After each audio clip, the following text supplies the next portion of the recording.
Olá, moçada. Prazer em falar com vocês através dessa ferramenta fria, dessa ferramenta tecnológica, mas é o que temos para hoje. Eu vi que alguns reclamaram lá do tamanho da aula do primeiro vídeo, tudo, mas são coisas que a gente vai ter que lidar com elas agora, não tem muito o que fazer. Mas vou tentar por aqui, pelo Google Meet, e vou estabelecer um link para vocês baixarem a aula. Então, antes de mais nada, saudade de vocês, daquele contato mais pessoal, daquele contato olho no olho, da proximidade, mas vamos fazer isso aqui. E para facilitar essa aula de hoje, ou esse complemento de hoje, vou compartilhar uma tela com vocês para que o raciocínio se torne um tanto quanto mais rápido, mais linear, e aí fica mais fácil para vocês acompanharem também. Olha só, na aula anterior, vocês viram, e eu postei exercícios, tudo, para vocês fazerem sobre escala cartográfica. Vocês devem ter percebido que a escala do mapa é um elemento essencial, é um elemento que aparece no mapa para dar a ele veracidade, para dar a ele compreensão matemática, ou seja, para estabelecer uma relação, uma proporção entre o espaço real e o espaço representado. Dito isso, só como introdução, nós vamos continuar com a cartografia aqui. Vamos dar uma olhada no que representa um mapa, uma carta, um globo, uma planta e também as projeções cartográficas.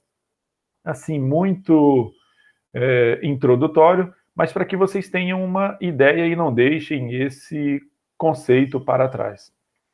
Vamos lá, então? Moçada, inicialmente, é lógico que se a gente estava falando de cartografia, nós estávamos falando de mapa. Mas não só mapa. É comum nós confundirmos mapa com qualquer projeção cartográfica. Ah, eu vi, tem ali coordenada geográfica, é um mapa. Não. Existem mapas, existem planisférios, existem as plantas, existem as cartas, e assim por diante. Vamos ver, então, como diferenciar cada coisa desta aqui. Quando eu falo de mapa, então, eu estou falando do quê? Eu estou falando de uma projeção cartográfica. Eu estou falando melhor de uma representação cartográfica realizada em pequena escala. E já deve ter ficado claro para vocês na aula anterior que escala pequena é aquela que não me permite extrair do mapa uma grande riqueza de detalhes. Olhando para este mapa aqui, ó, da região centro-oeste do Brasil, é um mapa em pequena escala, porque está aqui embaixo, ó, do lado direito da tela, 1 para 29 milhões. Quer dizer que esse espaço representado aqui foi reduzido 29 milhões de vezes para que coubesse aí o estado do Mato Grosso do Sul, Distrito Federal. Não me permite extrair daí nenhuma riqueza de detalhes, só estou vendo alguns polos principais. Olha lá, Mato Grosso, a cidade de Cuiabá, Cáceres, Rondonópolis, o Distrito Federal, Mato Grosso do Sul, Corumbá, Campo Grande, Três Lagoas e assim por diante. Ou seja, falei de mapa, eu estou falando de uma representação cartográfica em pequena escala. Portanto, utilizado para representar áreas que são grandes ou áreas que são pequenas. É óbvio, para representar áreas que são pequenas, aliás, áreas de pequena escala, submetidas a pequena escala, mas áreas que são muito grandes. Então, o mapa do Brasil, 8 milhões 500 e tantos mil quilômetros quadrados. O mapa da Rússia, com mais de 17 milhões de quilômetros quadrados de área representada. O mapa mundi e assim por diante. Ok? Visto que é um mapa, vamos adiante. Existem os mapas chamados de mapas temáticos. Prestem atenção, mapas temáticos. Continua sendo um mapa, só que esse mapa está discutindo um tema específico, em específico. Por isso eles são chamados de temáticos. Quando eu pego o exemplo que está aí na tela, relações de emprego e valor, Eu estou me referindo a que nesse mapa somente? Eu estou falando de divisões políticas do Brasil, de clima, de relevo, de vegetação? Não, o tema discutido aqui é relações de emprego e valor. Então, esse mapa se presta a demonstrar a intensidade de um fenômeno, seja ele econômico ou natural, na superfície terrestre, a partir de um tema. Eu poderia ter aqui um mapa pluviométrico ou um mapa que demonstrasse os índices de chuva pelo território brasileiro. Tranquilo, seria um mapa temático. Tranquilo? Então, mapa temático ou não, todos eles vão trabalhar com escalas pequenas. Olha a escala deste que está aí, 1 para 500 quilômetros. Quer dizer que cada centímetro nesse mapa aqui está representando 500 quilômetros de distância real. Se eu acrescentar 5 zeros aqui para perceber, para converter isso para centímetro, eu vou chegar a 50 milhões. Quer dizer que o território brasileiro, para que ficasse deste tamanho aqui, foi reduzido 50 milhões de vezes. Ok? Então, isso é um mapa temático, está discutindo um tema. O conceito já está aí do lado, só para vocês não terem problemas. Adiantando, olha só, nós temos também as cartas. O que é uma carta, professor? A carta continua sendo um tipo de representação cartográfica diferenciado do mapa pela sua escala. Enquanto o mapa é produzido numa escala pequena, a carta já é produzida numa escala média ou numa escala grande. E ela vai representar aspectos da natureza, aspectos de relevo, aspectos da geologia. E essa carta, ela vem delimitada em folhas. Por exemplo, a partir da década de 70, o Brasil passou a ter um levantamento aerofotogramétrico do território brasileiro em cartas de 1 para 1 milhão. Ou seja, o território brasileiro foi representado em pedaços contínuos, em que cada pedaço desse estava representado em cartas na escala de 1 para 1 milhão. Ou seja, a realidade foi reduzida 1 milhão de vezes para ser representada daquela forma ali. Então, uma carta ela vai me permitir extrair maiores detalhes de uma região, maior precisão, porque eu estou trabalhando com escalas médias e grandes. Olha, por exemplo, aí o exemplo que eu coloquei para vocês, melhor dizendo, trazido pelo IBGE, uma carta montada a partir de uma fotografia de satélite da região de Formosa. Dá para a gente perceber a partir dessa carta, olha lá, os rios, o traçado dos rios todos, as características principais de uso do solo dá para ver a partir desta carta. Então, diferenciei a carta do mapa. Lembrando, mapa, projeção ou representação de grandes áreas com escala pequena, pouca riqueza de detalhe. A carta já é uma representação em média ou grande escala que nos permite tirar de realidades artificiais ou naturais uma maior riqueza de detalhe, lembrando que as cartas estão subdivididas ou delimitadas por folhas. Muito bem. Eu uso, professor, os paralelos e os meridianos para representar? Sim, nas cartas, nos mapas. As coordenadas geográficas, elas são essenciais. Daqui a pouco a gente fala um pouco mais sobre isso. Ok? Planta. O que é a planta? Eu não falo que eu tenho um mapa da minha casa, mas a minha casa, ou a casa de vocês, o engenheiro, para fazê-la, desenhou uma planta. O que é a planta? A planta é um desenho, é um esboço daquilo que é a sua casa na realidade.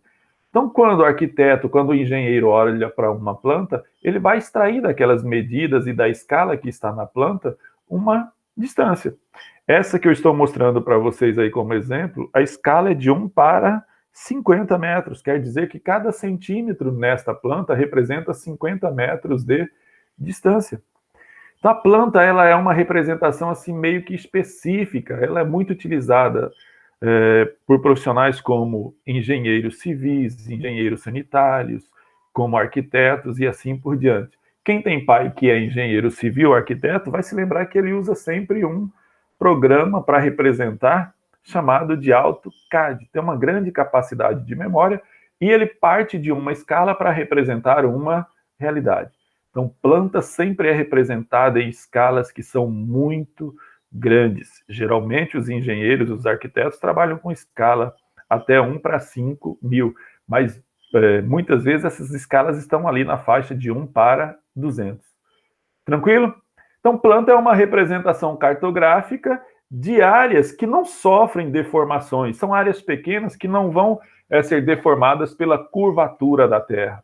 Então, por isso, elas são muito específicas e utilizam grande riqueza de detalhes. Sempre eu vou representar com plantas o quê? Áreas que são relativamente pequenas.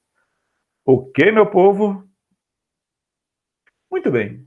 Só que eu preciso trabalhar outra coisa também com vocês.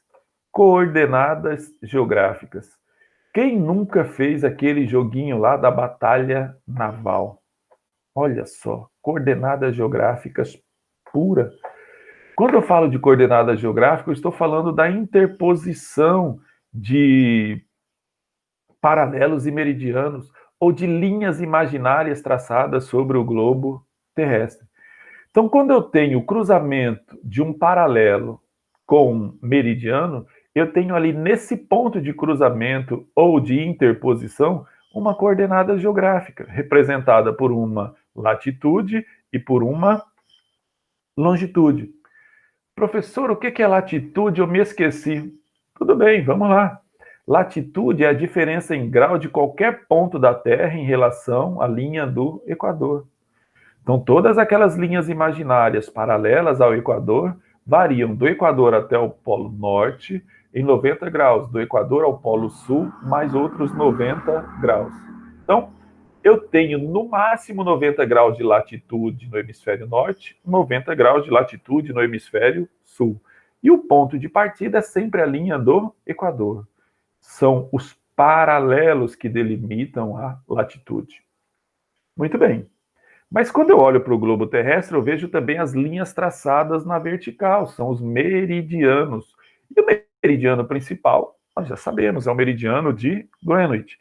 Ele determina a divisão da Terra em dois hemisférios, hemisfério leste e hemisfério oeste. Determina também os valores de longitude.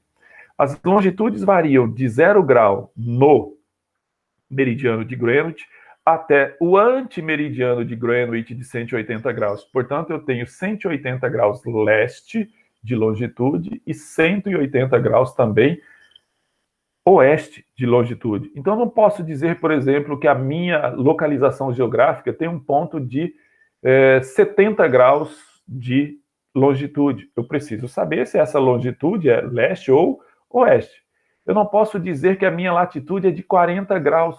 40 graus tem tanto no hemisfério norte quanto tem 40 graus no hemisfério sul. Eu preciso indicar onde está essa localização, ou no hemisfério norte ou no hemisfério sul, no caso da latitude, e no caso da longitude, no hemisfério leste ou oeste. Tranquilo? Então, coordenadas geográficas, elas são, na verdade, um sistema de localização de pontos na superfície terrestre, baseada em quê? Baseada na interposição de paralelos e meridianos. Professor, isso tem algum impacto na minha vida? Nossa, como tem? Quando você vai à casa de alguém que é estranho para você e você pede para ele te mandar o localizador, esse localizador está plotado por dados de satélite a partir do quê? Coordenadas geográficas. Ah, professor, mas é o meu endereço que aparece lá. Sim, é o seu endereço a partir de coordenadas geográficas. Quando o motorista do Uber me encontra para fazer uma corrida, tem a ver com coordenada geográfica? Ah, sim, tem.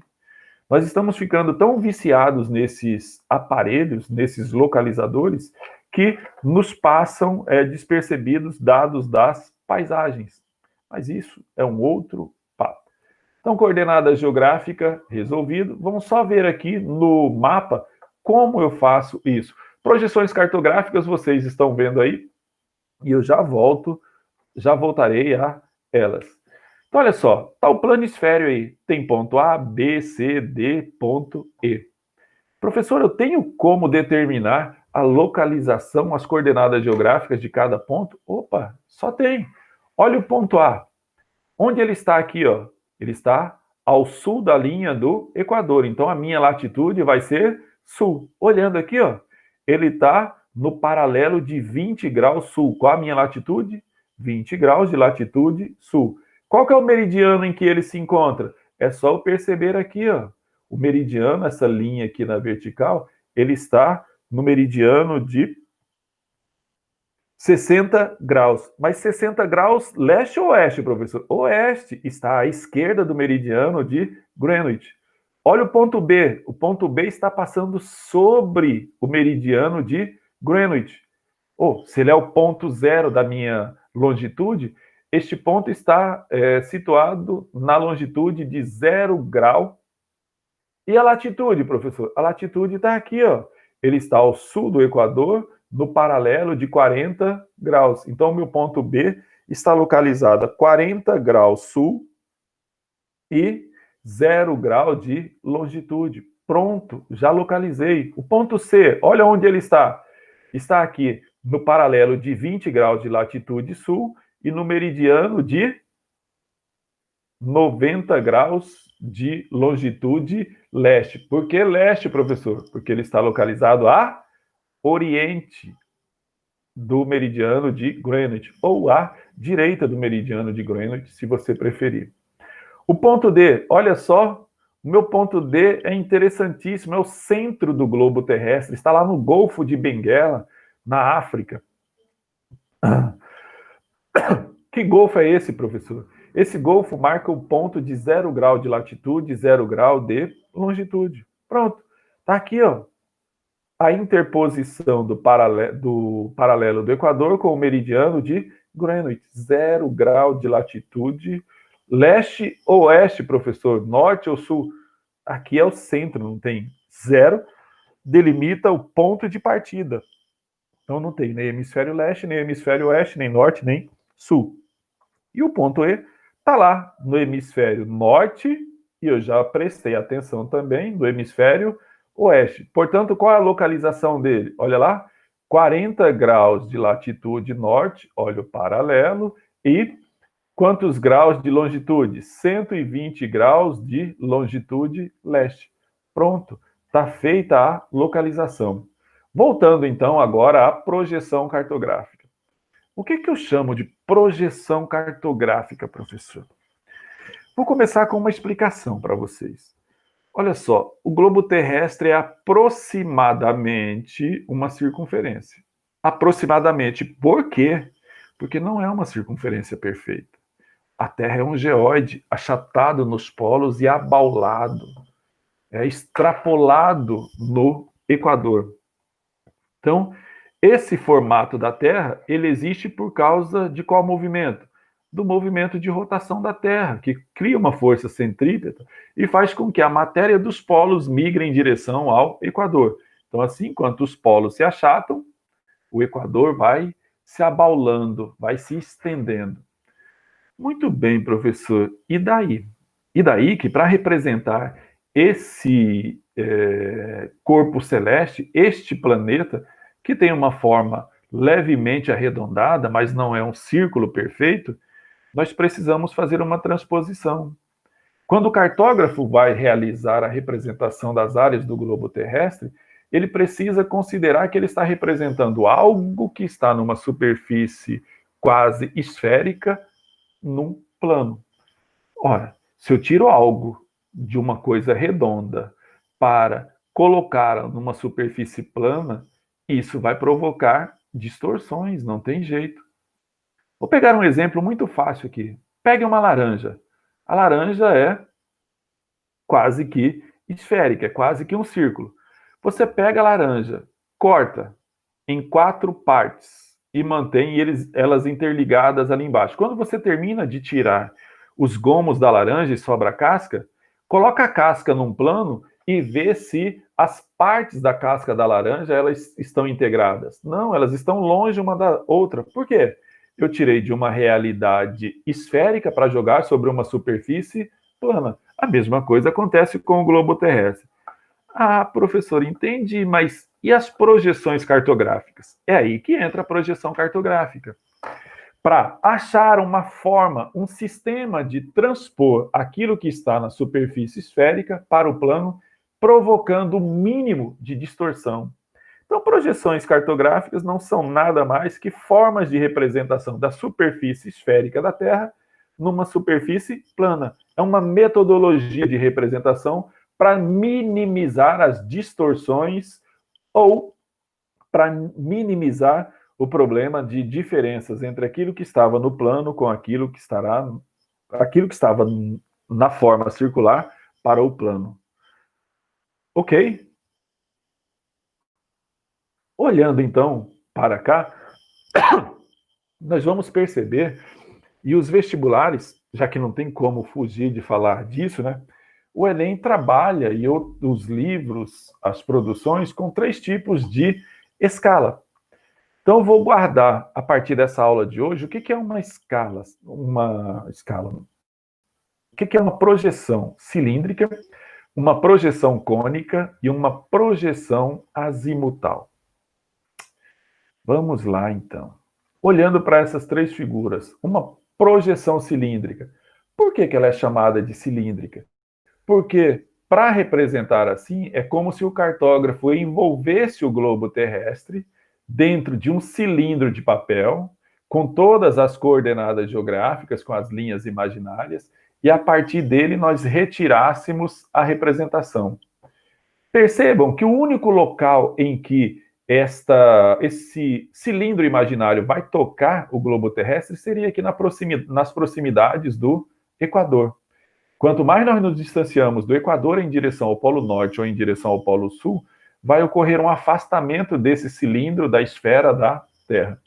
Professor, isso tem alguma importância? Tem. Qual a importância?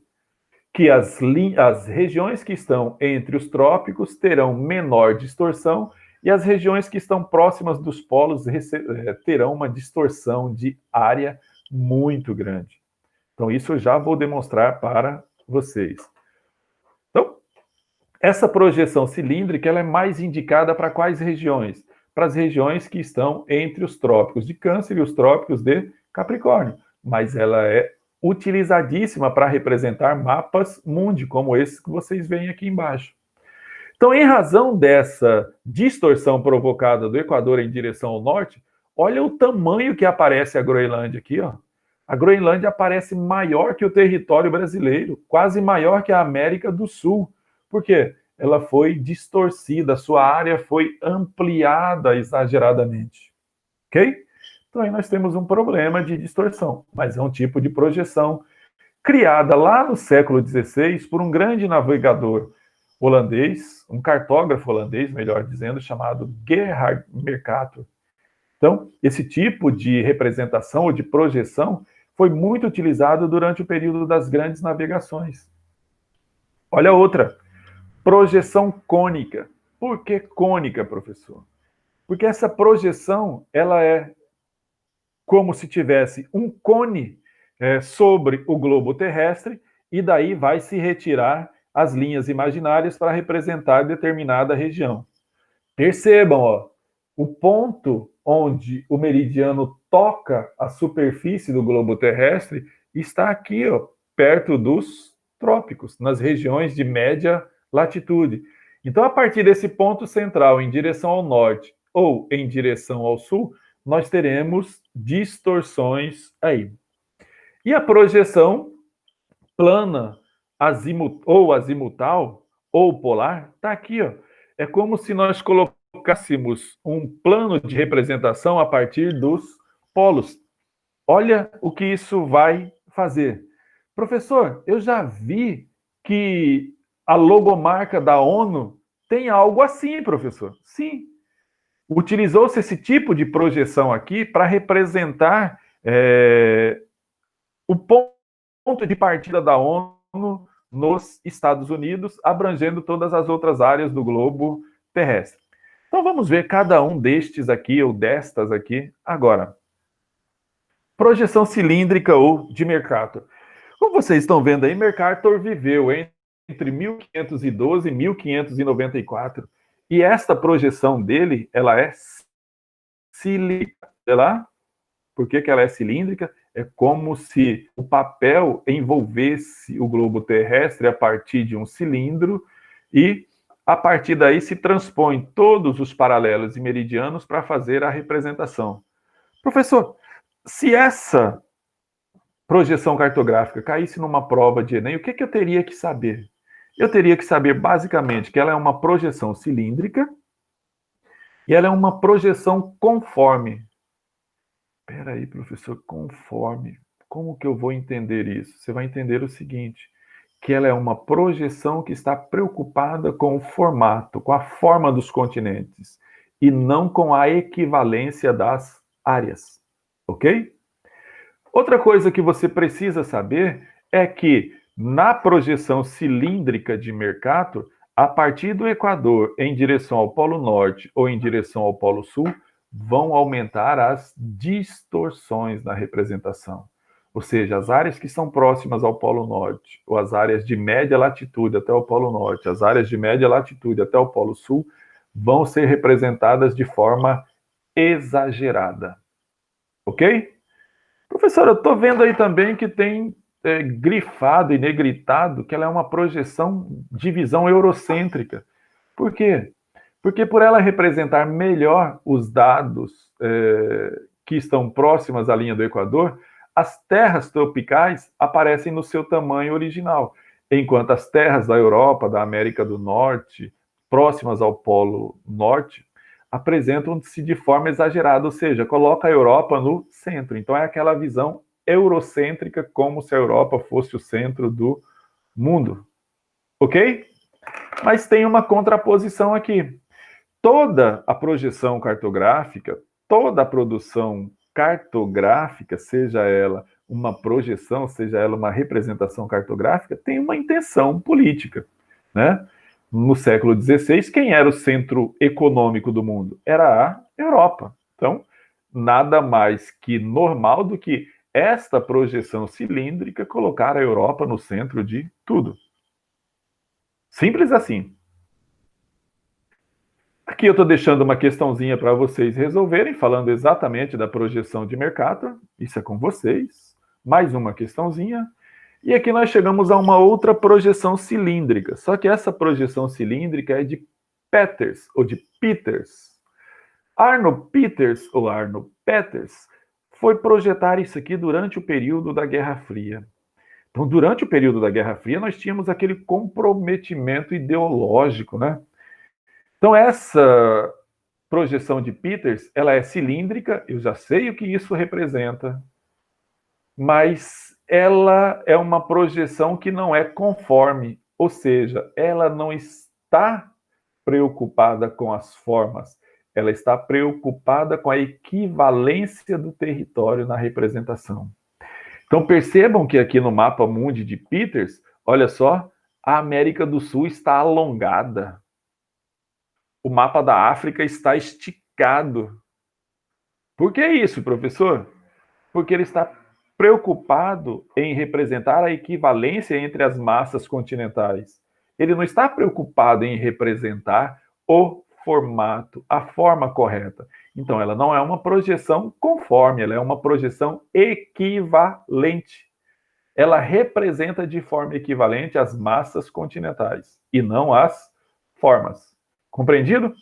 Então, enquanto a projeção de Mercator é uma projeção cilíndrica conforme, a projeção cilíndrica de Peters é uma projeção equivalente. Guarda a proporção entre a área representada e a área real ou as massas continentais. Tranquilo? Por isso ela é chamada, por colocar áreas da América Latina ou a América Latina e a África no centro da representação, ela é chamada também ela foi chamada pelos seus opositores de representação ou projeção terceiro mundista. Por quê? Segundo aquela época, representava os países de terceiro mundo. Agora, você é inteligente, você não vai continuar repetindo essa expressão terceiro mundo. Isso não existe mais desde o fim da divisão do mundo em capitalista e socialista. os países de terceiro mundo, os países de segundo mundo e os países de primeiro mundo. Essa classificação já perdeu o sentido, mas isso é um outro bate-papo. Muito bem, olha a comparação de Peters e de Mercator. Mercator é uma projeção cilíndrica, Peters também. Só que o que é que nós temos aí? Um valoriza a forma, o formato, e despreza as áreas.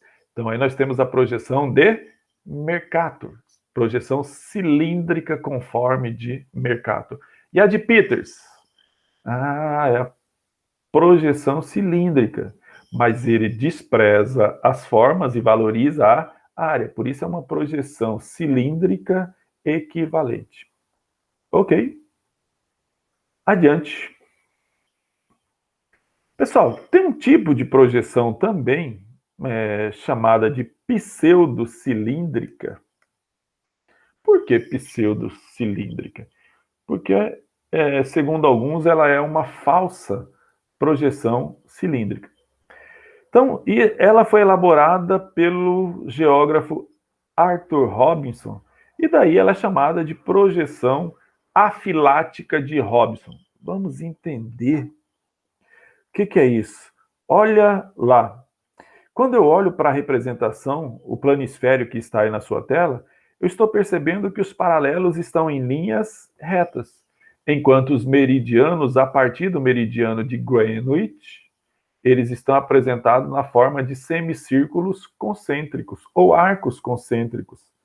Ah, tá. Então, o que vai ocorrer aí? Essa projeção ela é chamada de afilática porque ela não privilegia nem a forma, nem a área. O que ela quer fazer é produzir o mínimo de distorção.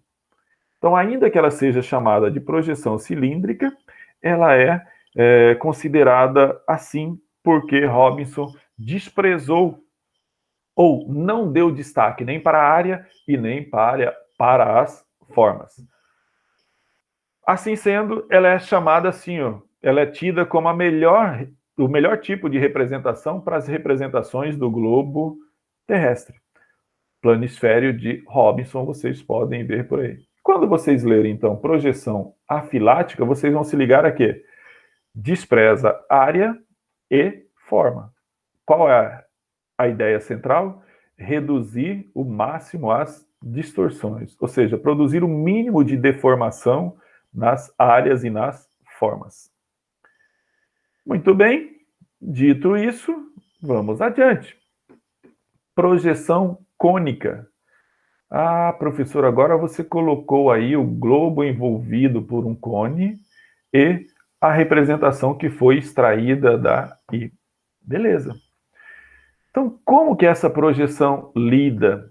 Essa projeção, quando envolve o globo terrestre, ela representa muito bem, apenas um dos hemisférios. Não dá para representar sem distorções muito grandes dois hemisférios. Então, a partir de onde nós teremos distorções nessa projeção cônica? Olha aí, a partir da linha ou do paralelo que está sendo colocado, ou que está em contato com o globo terrestre. Professor, ela é recomendada para representar quais tipos de área? As áreas de média latitude do globo terrestre. Ah, professor, então se eu for representar o território da Alemanha, esse é um tipo de representação adequado? Sim, média latitude. Se eu for representar o território da Dinamarca ou o território da França, beleza. São áreas de média latitude em que as distorções produzidas por esse tipo de projeção serão menores. Pessoal, perceba então que essas projeções, elas são o quê? Elas são modelos matemáticos de representação da superfície terrestre. E elas obedecem a determinados objetivos.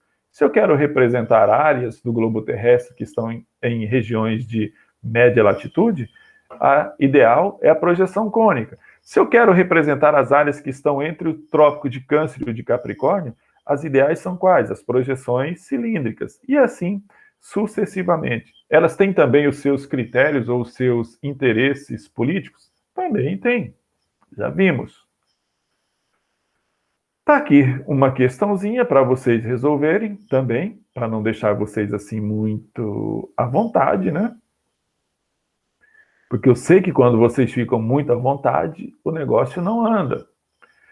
Voltando então aqui, a última projeção, chamada de projeção azimutal, também projeção plana, projeção polar ou projeção geopolítica. É a projeção utilizada para logo da Organização das Nações Unidas, né? Ela é muito boa para representar o quê? As áreas polares.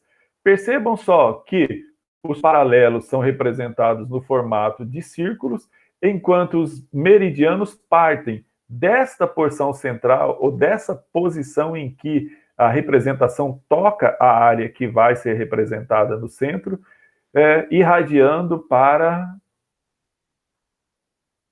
os limites do círculo. Então, enquanto os paralelos estão em formato circular, os meridianos são linhas que irradiam do centro para a periferia.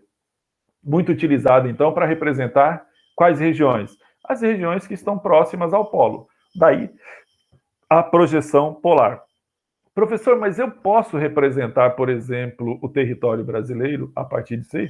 Posso. São escolhas realizadas, mas eu tenho que me lembrar do quê? Que isso vai produzir distorções que em outras representações não ocorreriam. Por que a logo da ONU foi representada assim? Olha só, vou pegar aqui em forma de questão. Enem 2016 trouxe lá a logo da ONU.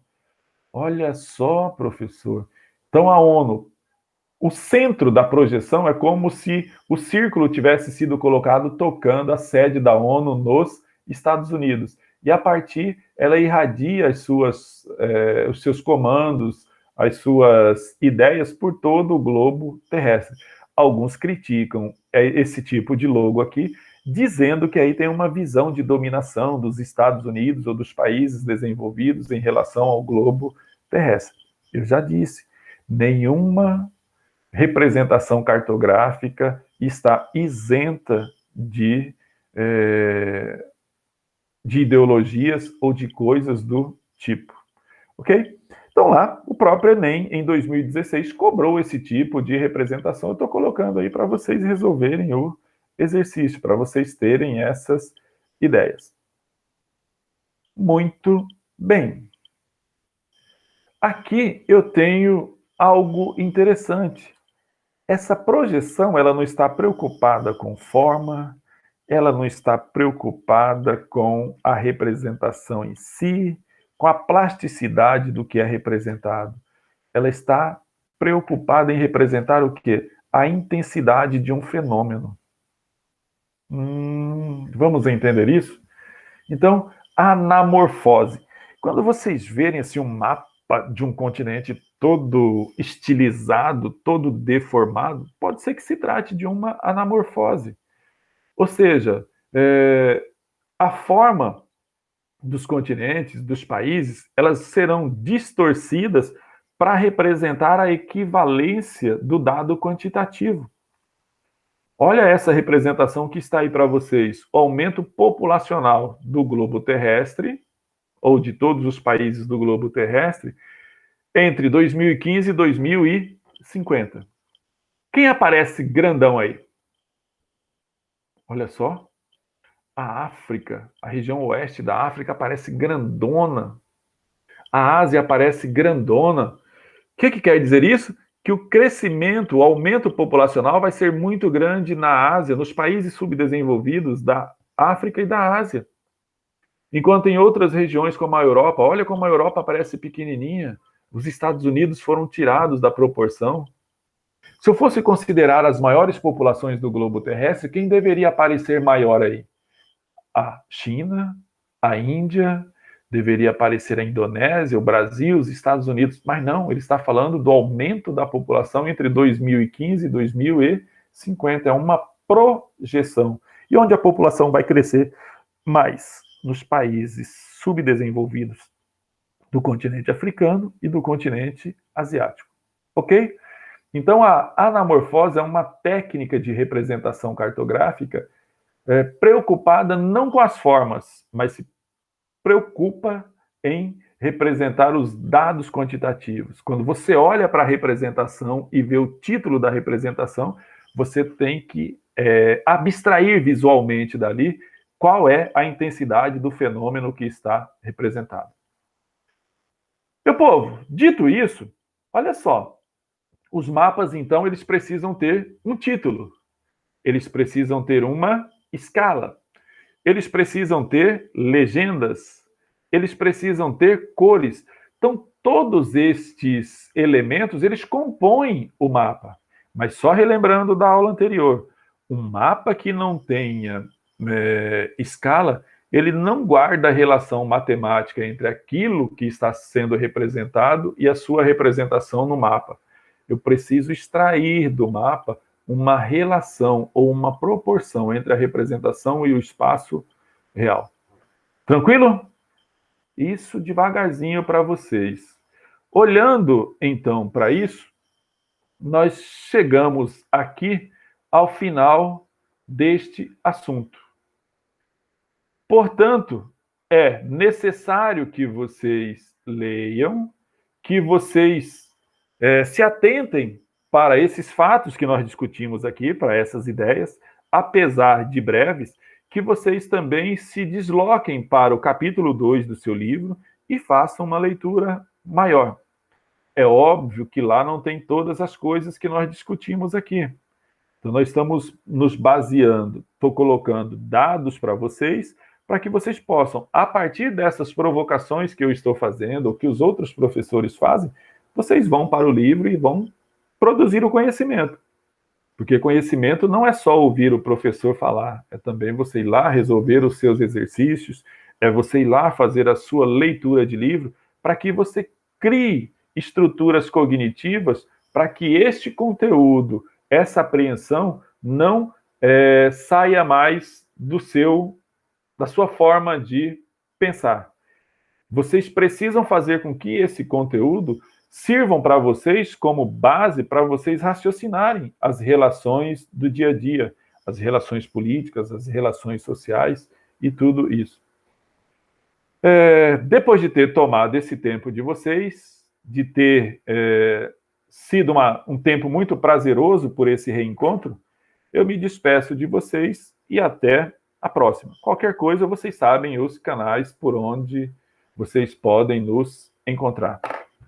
Fiquem com Deus e fiquem em casa. Cuidem dos seus.